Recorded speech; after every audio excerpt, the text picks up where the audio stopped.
Kakaibang magnanakaw ang nasapul sa video sa Amerika ang kanyang mga ninenok, mga buhok. Narito ang Frontline News Abroad.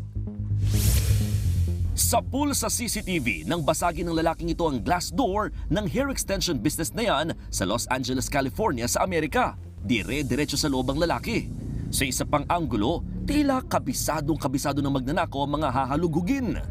May kinuha siyang lalagyan sa ilalim ng isang cabinet. Binuksan niya rin ang isa pang lalagyan. Maya-maya, binuksan naman niya ulit ang kwartong may vault. Dito, makikitang may bitbit na siyang plastic bag. Panay ang ikot ng lalaki para buksan ang vault pero hindi siya nagwagi. Sa huli, ninakaw na lang niya ang mga panindang hair extension na nagkakahalaga ng higit $1,000 o halos 60,000 pesos. Tinutugis na ang sospek.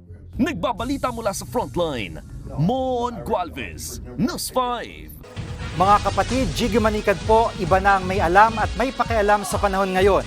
Para sa konkreto, kumpleto at komprehensibong balitaan sa Frontline, mag-follow at mag-subscribe sa social media pages ng News 5.